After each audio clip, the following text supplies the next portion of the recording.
De inmediato escucharemos las palabras del gobernador del Banco Central, licenciado Héctor Valdés Albizu.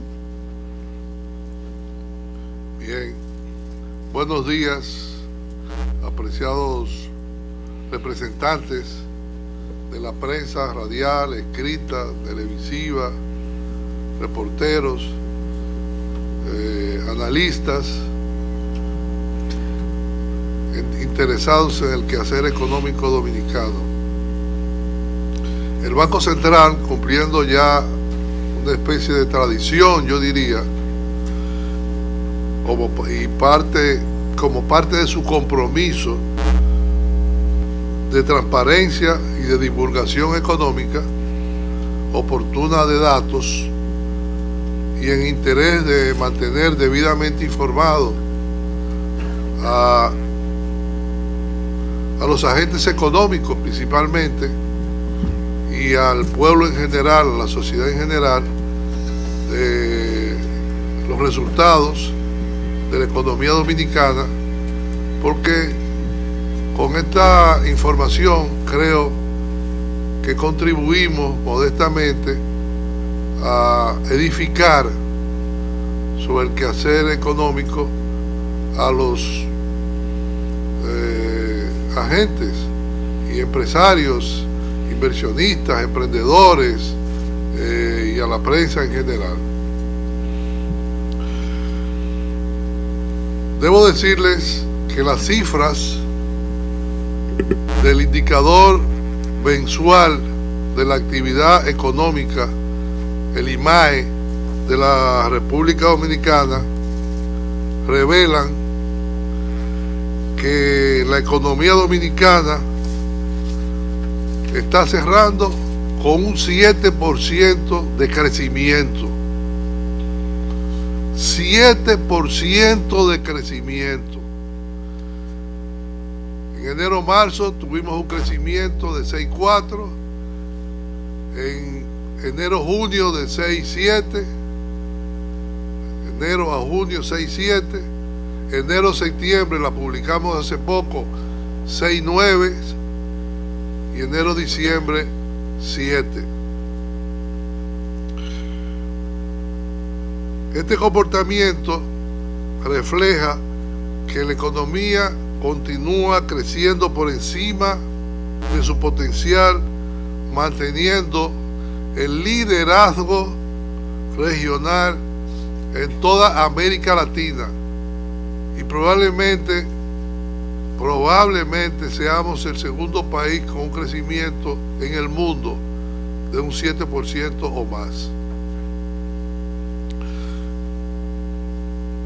Como ustedes pueden ver en ese gráfico, las proyecciones que se han hecho, Panamá crecería con un 4,6%, Paraguay con 4,4%, Bolivia con 4,3%, Perú con 4,1%, Chile crecería con 4%, Honduras 3,5%, Costa Rica 3,3%, Colombia estaría creciendo 2,8%, El Salvador 2,8%, México 2,5%, Uruguay 2,2%, Brasil 2,0%, Ecuador 1,4%, Argentina menos 2,6% y Nicaragua menos 4%. El crecimiento promedio de América Latina, de acuerdo al último UBIO o informaciones del Fondo Monetario Internacional y de Consensus, señalan que América Latina cerraría con un crecimiento promedio de 1,2%. Y la República Dominicana, amigos, está cerrando con 7% de crecimiento, aún preliminares, porque faltan 2 días de labores y a veces llegan informaciones que uno no está esperando o que está esperando que no llegaron a tiempo, pero que decidimos dar la información que teníamos cuantificada. De forma particular, como señalé, se destaca que el IMAE, el índice mensual de la actividad económica experimentó un incrementos anualizados de 6.8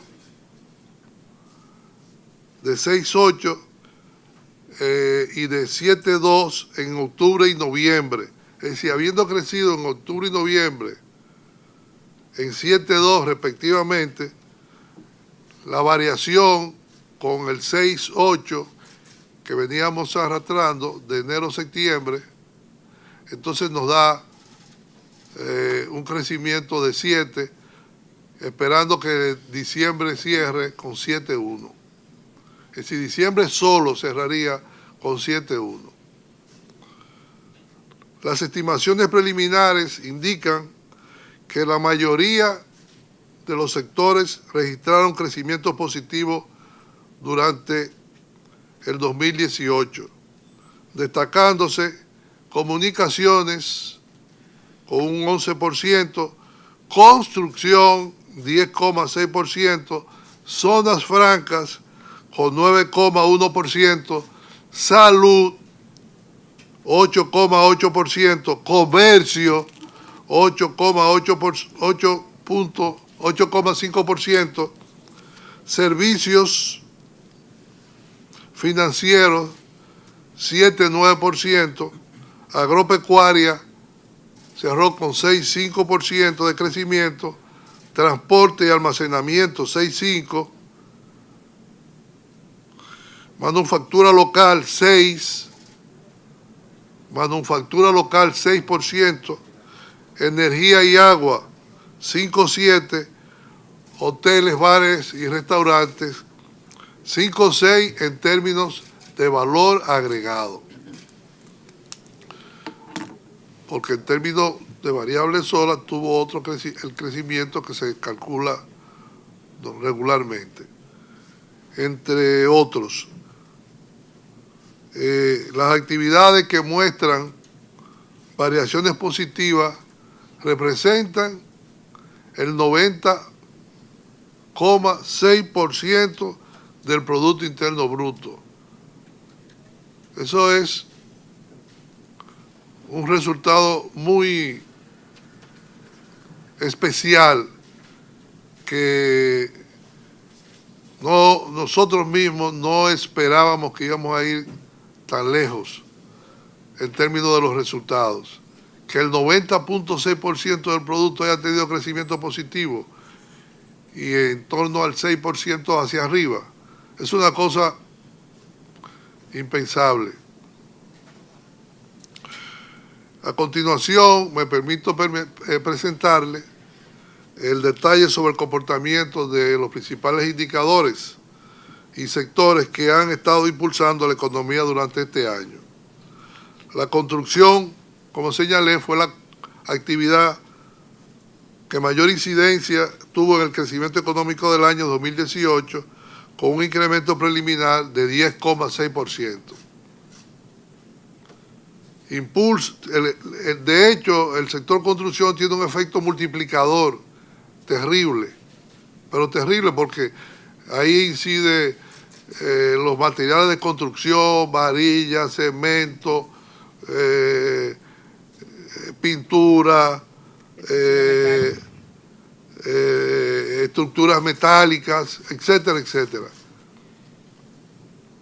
La manufactura de zonas francas muestra un crecimiento acumulado del 9,1%, impulsado por el incremento estimado de las exportaciones de 9,8%, mientras que la manufactura local se expandió preliminarmente en 6%, explicada por la refinanciación de petróleo, 20,4%, elaboración de productos lácteos, 11,8%, y productos químicos, 9,1%, fabricación de metales comunes, 8,6%, bebidas y tabaco, 5,5%, entre otras. Las zonas francas van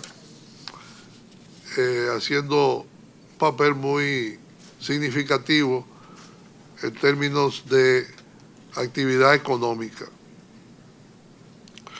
El dinamismo de la manufactura local resulta cónsono con los resultados de la encuesta mensual de opinión empresarial del sector manufacturero que elabora el Banco Central y del índice mensual de actividad manufacturera del índice mensual de la actividad económica construido por la Asociación de Industria de la República Dominicana. Ustedes recuerdan, algunos de ustedes pudieron ver en la prensa que el sector industrial publicó que habían tenido un resultado de un 68%, 64,1%. Y el resultado nuestro, de nuestra encuesta, es cónsono con ese resultado de ellos, a pesar de que tenemos una metodología que nos diferencia, porque ellos calculan un mes contra otro mes y nosotros lo interanual. Pero al final, al término, estamos creciendo en la misma dirección y con la misma tendencia y el mismo ímpetu de crecimiento que explica que tanto los resultados de ellos como los resultados nuestros son cónsonos y están en la misma dirección. Comercio. El comercio fue otra actividad que le dio, fue una cosa terrible, el Viernes Black Negro. Friday. el Black Friday, después de las Navidades. Yo estaba mirando el dato a través del sistema de pago, el uso de la tarjeta de crédito, de todas las tarjetas de crédito, no de un sector que publicó 4.3, y me da que 4.800 millones de pesos se gastaron con tarjeta de crédito en los días en que tuvo el Black Friday. 4.800. Y ahora va por el mismo camino en términos de Navidades y la compra de Reyes. Es decir, que la economía se está en un afán, un esfuerzo tremendo de la actividad económica, porque el gasto trae necesariamente la inversión, y la inversión trae el empleo y genera crecimiento. Si no hay gasto, no hay inversión, y si no hay inversión, no hay empleo. Entonces todo va unido. Lo importante es que en el gasto le llegue a todo el mundo el boroneo. Lo que yo siempre he señalado hace 3 años, hay que boronear hacia abajo. Cuando se boronea hacia abajo, en términos de gasto, todavía el efecto es mucho mayor. La agropecuaria registró un crecimiento preliminar de 6,5% en el año 2018.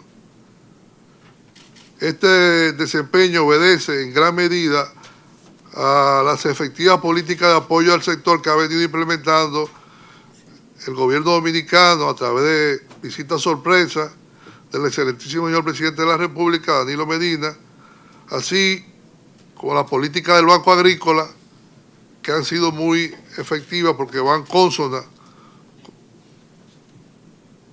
La visita sorpresa con el financiamiento del Banco Agrícola, y eso ha estado generando nueva mano de obra y nueva producción en términos agropecuarios. Por eso, en el momento en que el petróleo nos estaba dando más duro, el resultado del índice de precios no reflejaba en su totalidad ese aumento, y era porque había una mejoría sustancial de la producción agropecuaria, sobre todo de frutas y vegetales y alimentos, etcétera, etcétera. La actividad de hoteles, bares y restaurantes, que creció en 5,6 en términos de valor agregado real del año 2018, lo cual responde fundamentalmente a la llegada sostenida de visitantes no residentes, con un crecimiento, el crecimiento del turismo fue de 6,3%. Y se espera que el año termine con 6,5 millones de turistas en la República Dominicana. estimándose en unos 650,000 los visitantes para el mes de diciembre. Esos son parte de los datos que todavía no lo tenemos completo, pero ya a la fecha, al corte de la fecha, ya prácticamente es un hecho, porque tenemos la información a través de migración. Al analizar el desempeño de la economía dominicana desde la óptica del gasto agregado, aquí se viene hablando siempre que el crecimiento de la economía es por el endeudamiento y que el país se está endeudando y que la deuda es la que está generando crecimiento y que la deuda, señores, lo que está impulsando el crecimiento es el gasto, es la demanda efectiva, el gasto. Por ejemplo, al analizar el desempeño de la economía dominicana desde la óptica del gasto esperado, las estimaciones preliminares indican que la demanda interna registraría un incremento de un 7,2% con respecto a 2017. Dentro de esta se destaca el aporte del sector privado. El sector privado está jugando un papel muy importante en todas estas actividades. Principal responsable del dinamismo que ha venido mostrando la economía dominicana en el presente año. En ese tenor, el consumo de hogares y la formación bruta de capital de origen privado explicarían el 87% del crecimiento del Producto Interno Bruto en el año 2018. Es decir, que el producto se explica básicamente por el lado privado, no por el endeudamiento. Porque cuando el gobierno se endeuda es o para hacer un revolving, pagar y buscar mejores plazos y mejores tasas, o para cumplir con compromisos que ya estaban contraídos. Pero este gasto que se origina es el gasto de la actividad económica interna, y esa es la que mueve la actividad económica. Creo que es importante señalar que este desempeño de la economía se logró en un contexto de bajas presiones inflacionarias. En ese sentido, a partir de los resultados de la inflación en el periodo de enero-noviembre, que lo publicamos, que fue de 1,39% en enero-noviembre. Se espera, ya tenemos 3 semanas y media de cuantificación, que en el mes de diciembre el índice de precios, la inflación termine cercano al 1,3%, conservadoramente, por debajo del límite inferior del rango meta del 4, más o menos 1% que habíamos establecido originalmente. O sea que hay dos variables importantes: crecimiento y baja tasa de inflación. Pero muy baja tasa de inflación, tan baja que países dolarizados como Ecuador, como Salvador y el mismo Panamá tiene una tasa de inflación mayor que la República Dominicana. Y eso es muy importante, porque si tenemos crecimiento y baja inflación, el término es empleo. La inflación anualizada es 1,3%. Preliminarmente, teniendo 3 semanas y media de cómputo. No está dando negativo esas 3 semanas, pero yo le dije de él 1,3, que 1,3 es un éxito de taquilla. El mercado laboral, que es importante que mencionemos, que es otro aspecto que amerita destacar en esta exposición. De acuerdo a las últimas cifras disponibles de la encuesta nacional continua de fuerza de trabajo, oigan bien, la encuesta nacional continua de fuerza de trabajo, que es la nueva metodología para calcular el mercado laboral.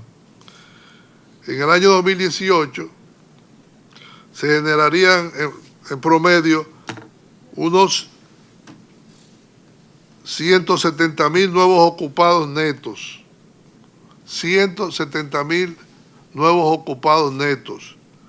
Y la tasa de ocupación de la economía, es decir, el porcentaje de los trabajadores sobre la población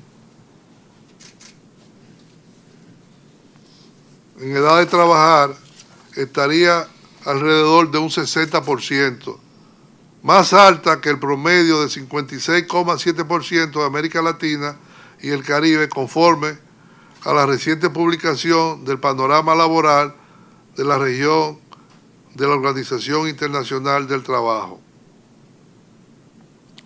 Asimismo, la tasa de desocupación abierta, que es la que estamos usando ya hace 2 años, es decir, aquellos desocupados que están buscando activamente trabajo, se ubicó en 5,6%, las últimas cifras disponibles por debajo del promedio de 8,4% que registra América Latina y el Caribe. Un dato importante a resaltar es que la generación de puestos de trabajo alcanzaría la cifra de alrededor de 770.000 ocupados adicionales en los 6 años transcurridos desde octubre de 2012 al cierre del 2018. Ese es el resultado de la fuerza de trabajo, de lo que se ha generado desde el 2012, desde octubre del 2012 a la fecha. 770.000 empleos, creciendo por encima de la expansión proyectada del Producto Interno Bruto Nacional, lo que contribuyó a dinamizar la economía a través de un incremento en el consumo y la inversión. No obstante, a partir del segundo semestre del 2018, el panorama económico cambió drásticamente, acelerándose el proceso de la normalización monetaria en Estados Unidos, lo que provocó una apreciación del dólar a nivel internacional, ustedes todos conocen eso, y presiones sobre las monedas de algunas economías emergentes, y bajo este escenario, que además incluía precios del petróleo superiores a $70 el barril, decidió moverse hacia una postura de política monetaria más neutral, esto es, menos expansiva. En ese sentido, en la reunión de política monetaria, eso lo he repetido, de julio se decidió como medida preventiva aumentar la tasa de política monetaria de 5,25 anual a 5,50% anual, un incremento de 25 puntos básicos. Al momento de tomar esta decisión, la inflación se encontraba por encima del punto medio del rango meta del programa monetario, 4 más o menos 1%. Las medidas monetarias surtieron su efecto, que eso lo hemos explicado, que estaba contemplado y previsto, reflejándose en el comportamiento de las tasas de interés y los agregados monetarios. De esta forma, la tasa de interés pasiva promedio ponderada aumentó 209 puntos básicos desde la adopción de la medida, ubicándose en 7,61% anual en noviembre, favoreciendo de esta manera el equilibrio en términos de la composición de los portafolios de inversión en moneda nacional y extranjera.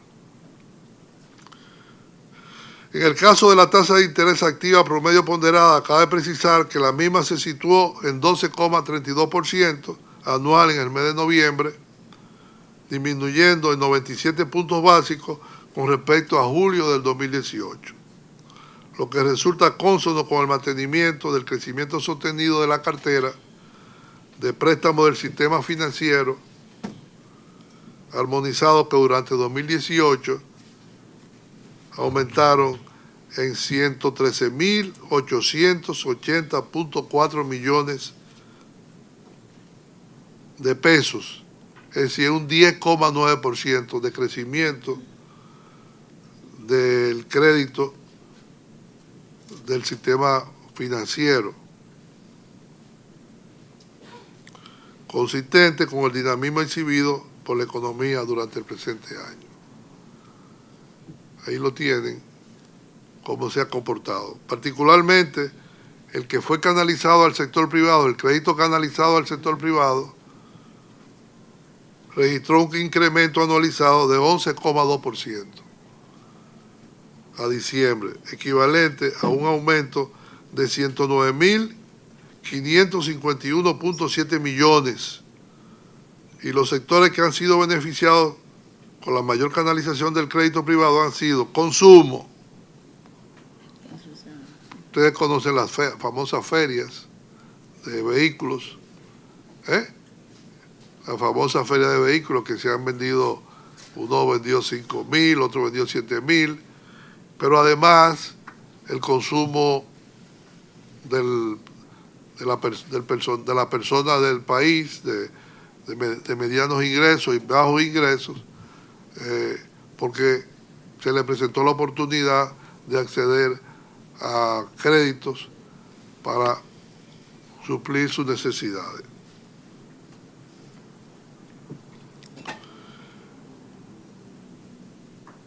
Los sectores que han sido beneficiados, señalé, con la mayor canalización de crédito privado han sido consumo, vivienda y construcción, 21.732.3 millones de pesos, manufactura,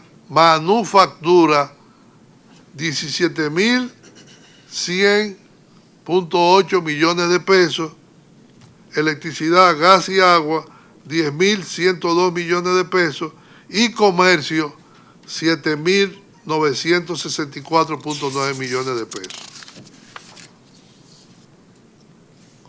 Cabe mencionar que a la última fecha disponible del mes de diciembre, los billetes y moneda emitidos, es decir, el high power money o el dinero de alto poder, aumentaron en 11.2%. Son los que salen a la calle y la gente lo tiene en los bolsillos, no los que se quedan depositados aquí. Eso es lo que le llaman dinero de alto poder o high power money. Aumentó en 11.2%. Es decir, que la gente hizo uso de efectivo para hacer frente a sus necesidades.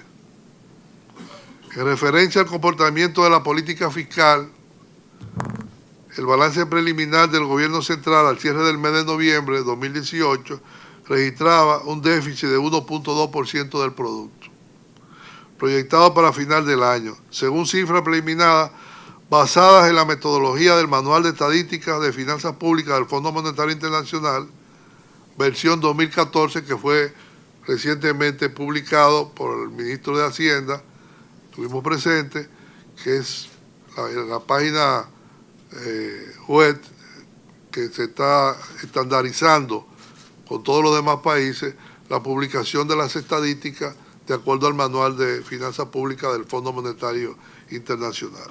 Según eso, hubo un déficit de 1.2%.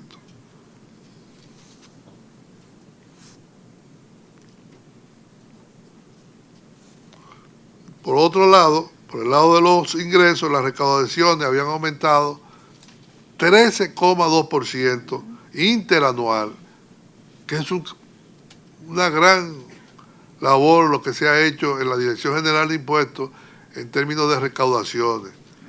Mientras, igual la aduana, que ha hecho una labor muy importante en términos de recaudaciones. Mientras el gasto del gobierno, incluyendo donaciones corrientes y de capital, se había expandido en 8%. La política fiscal implementada a lo largo del año ha sido consistente con la meta del déficit de 2.2 establecido en el presupuesto nacional de 2018.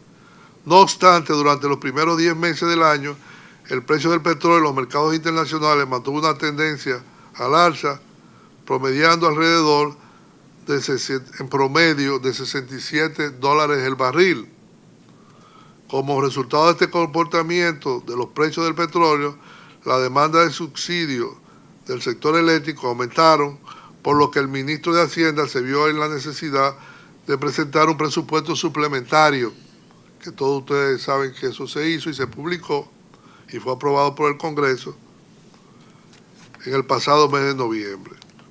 La nueva pieza legislativa contempla una revisión de la meta del déficit para el cierre del año, corriente de 2,2 a 2,4% del Producto Interno Bruto, pero mantiene vigente el proceso de consolidación fiscal que viene implementándose desde el año 2013.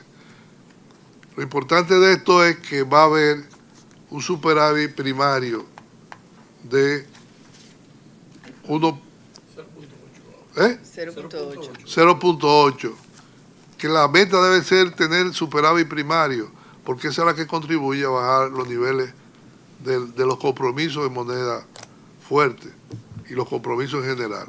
Y aquí había 1.75 en un momento dado y ahora está en 0.8. En el sector externo,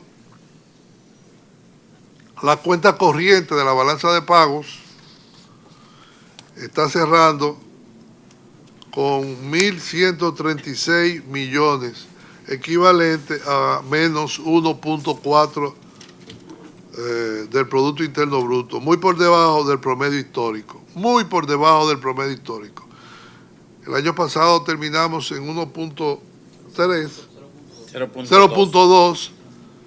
0.2 y este año vamos a terminar en 1.4 por los precios del petróleo. De acuerdo a las estimaciones preliminares y conforme a los lineamientos del manual de balanza de pago, las exportaciones totales de bienes cerrarían en el 2018 con 11.052.3 millones de dólares para un aumento de 931.6 millones, equivalente a 9,2%, explicado en gran medida por el aumento de 8.5 de las exportaciones nacionales, destacándose la de bienes agropecuarios, con un crecimiento de 16,8, liderada por el cacao en grano, que se registró la mayor variación, 39 millones de dólares adicionales, es decir, un 71.4. Asimismo, las exportaciones de zona franca aumentaron en 9.8, dentro de las que sobresalen los productos eléctricos con un incremento de 259.2 millones, 29.4%, y la manufactura del tabaco con una variación de 80.9 millones. En cuanto a las importaciones totales, en el 2018 cerrarían en 20.336 millones de dólares, con un incremento de 14.9% respecto a 2017. Este resultado de 20.336, que es un 14.9, obedece básicamente al aumento de 880.2 millones, es decir, 30.9% en la factura petrolera. O sea que en 10 meses la factura petrolera nos incrementó las importaciones, ella sola, en 880 millones de dólares. Como consecuencia de mayores volúmenes importados y de precios internacionales del petróleo más altos. Las no petroleras, las importaciones no petroleras se expandirían en 11,8% en el año 2018, consistente con la evolución de la demanda interna.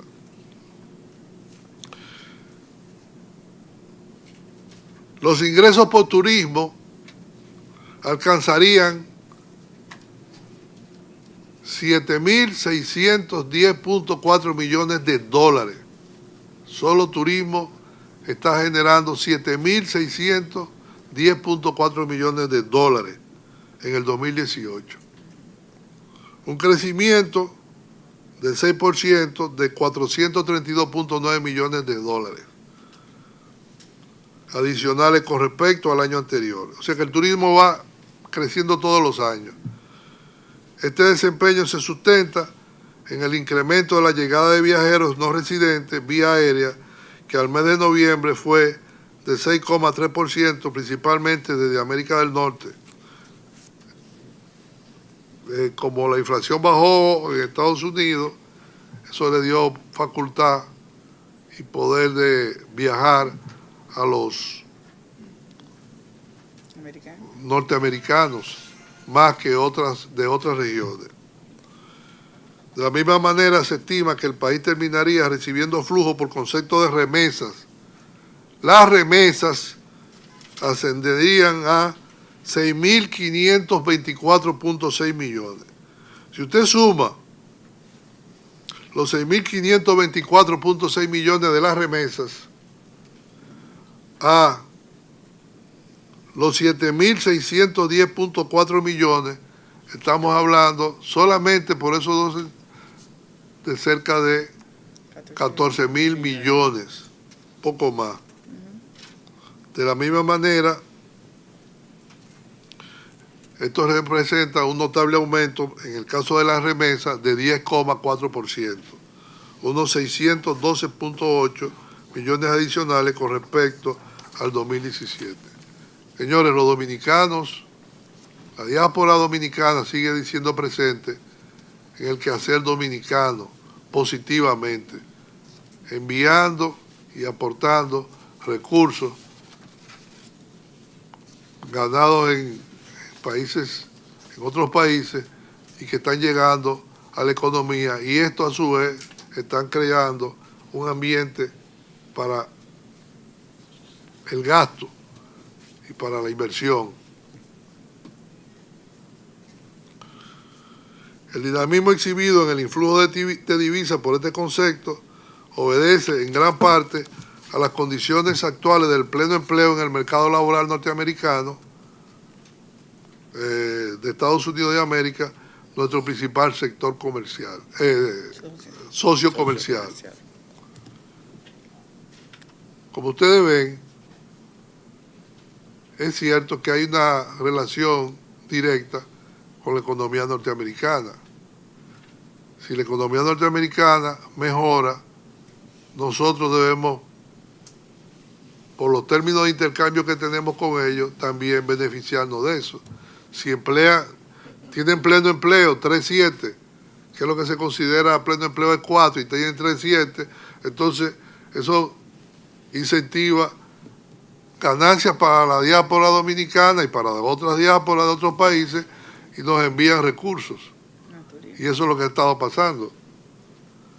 Y por el otro lado, coincide esto con la normalización y de la economía norteamericana y la creación de nuevos empleos. El otro aspecto que quiero destacar es la inversión extranjera directa, que finalizaría en torno a 2.500 millones al cierre del 2018. La inversión extranjera directa, la que viene y se queda y crea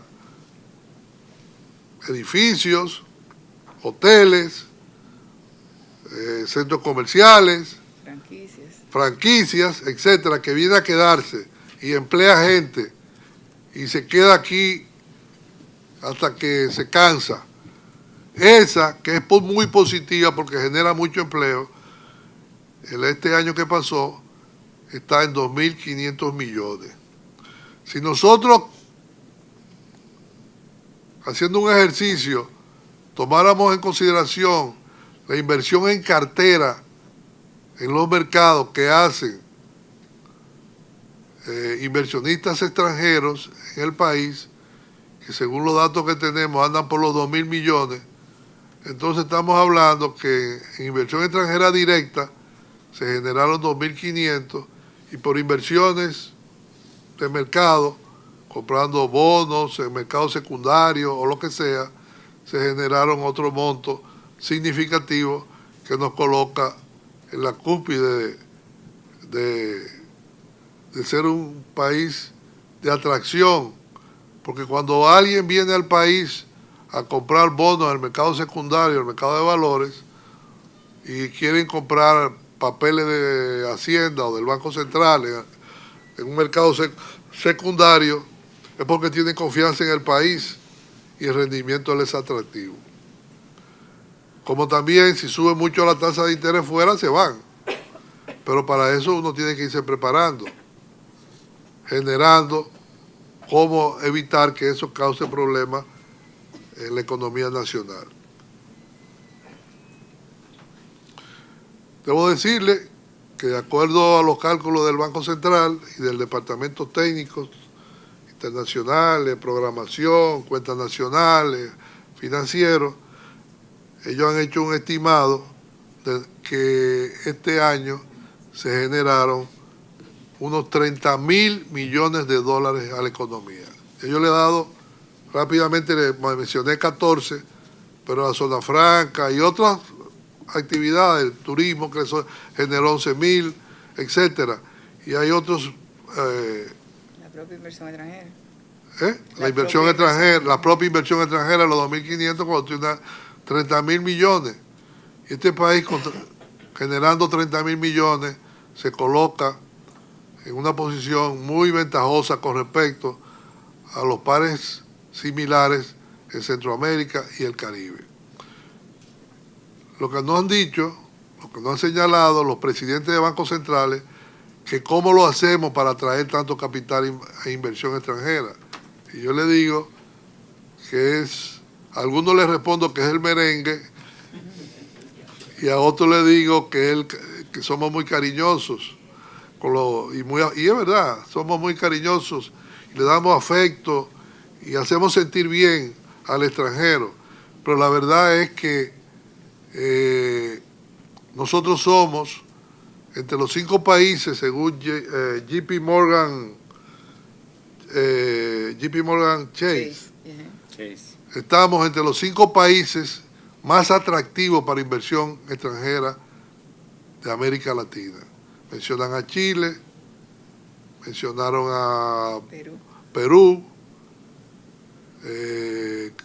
Uruguay, República Dominicana y no recuerdo el otro. Y nos presentan como una estrella que surge en términos económicos para el desarrollo de la actividad económica en general, valga la redundancia. En términos del sector financiero, se me iba a pasar, pero es bueno señalar que en términos de estabilidad cambiaria, la tasa de depreciación, no sé si están mirando el cuadro sí. Estamos terminando con 3,8% de depreciación, menos que el objetivo que teníamos de inflación.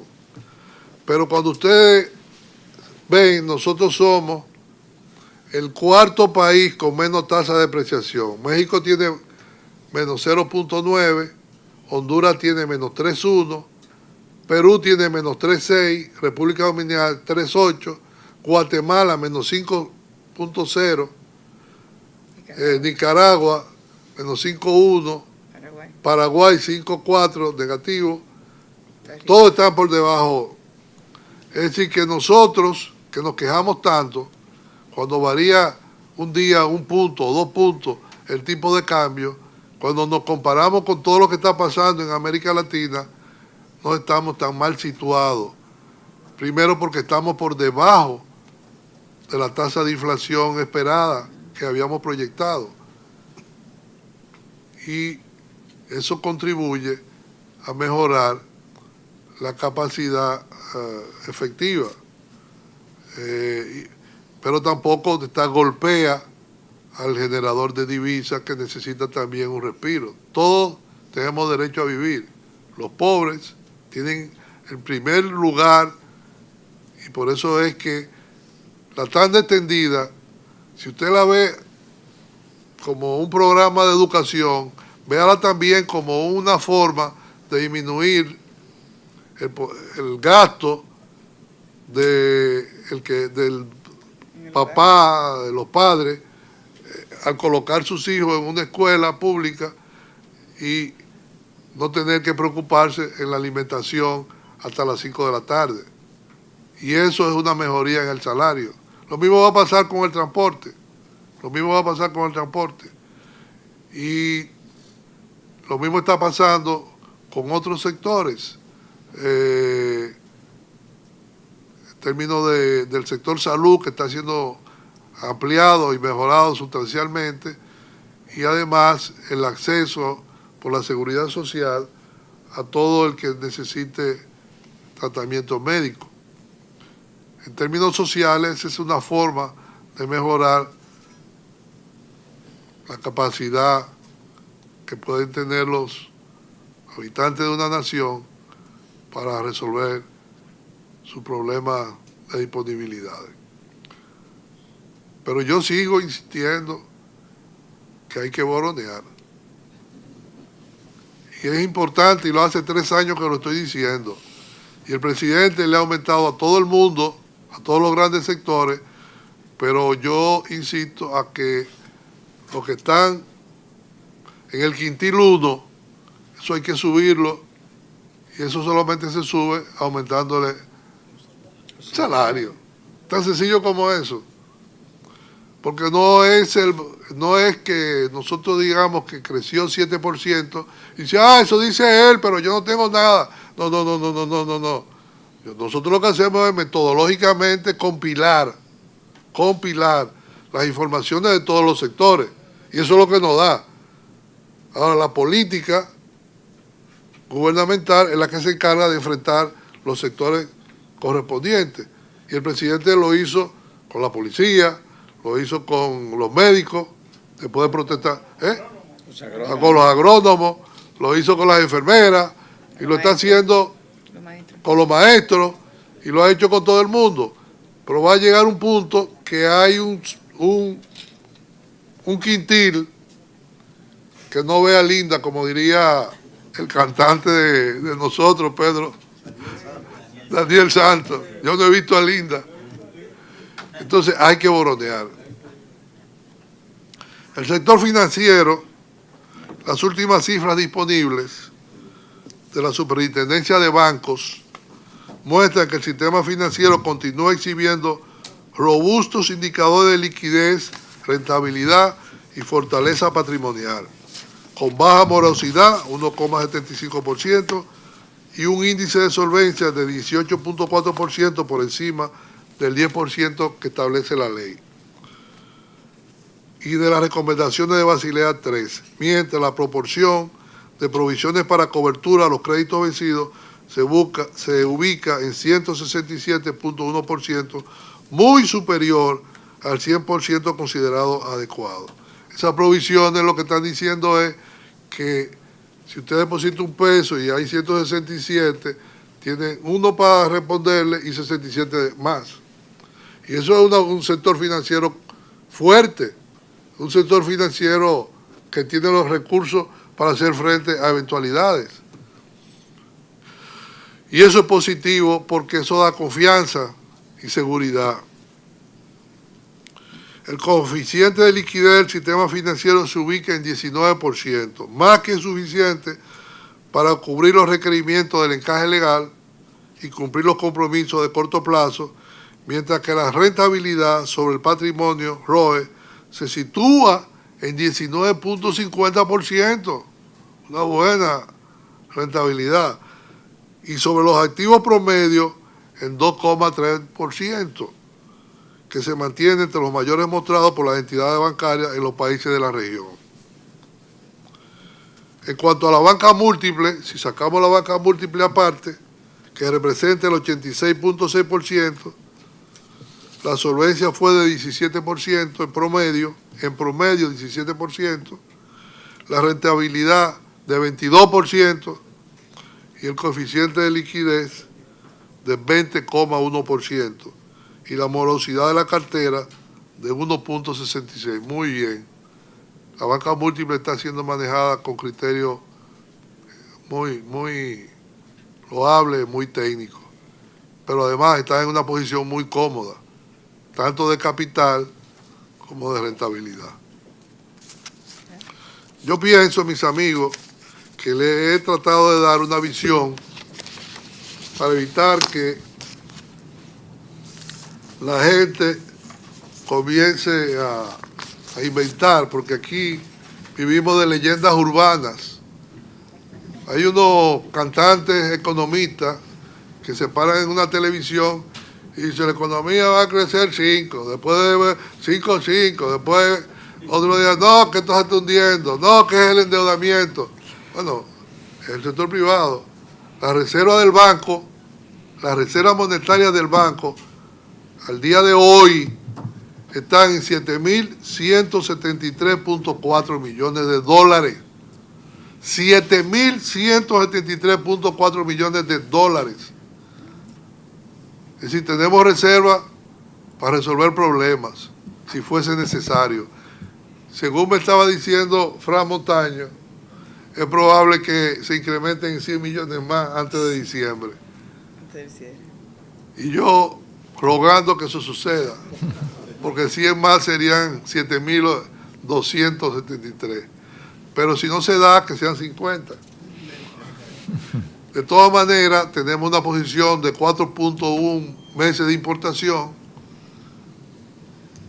cuando normalmente o técnicamente se estima que 3 meses es lo que los organismos internacionales estiman. Y por el otro lado, tenemos una depreciación de 3,8%, que no significa gran cosa. Usted coge y dice, bueno, si yo tengo 10,000 pesos y la tasa se deprecia en 3.8, ¿cuánto es eso? 3.80. ¿En qué? Si eso le va a permitir que se generen divisas y va a contribuir después a mejorar su posición. Y ahí está la depreciación de países como Brasil, que tiene 14.9. Argentina tiene una depreciación de 50.7%, Chile de 11.1% y Uruguay de 10,8%. Colombia de 9.2%, Uruguay de 10,8% y Costa Rica de 6. De 6%. No nos podemos quejar. Yo creo que este ha sido un año virtuoso, maravilloso para la República Dominicana en términos económicos.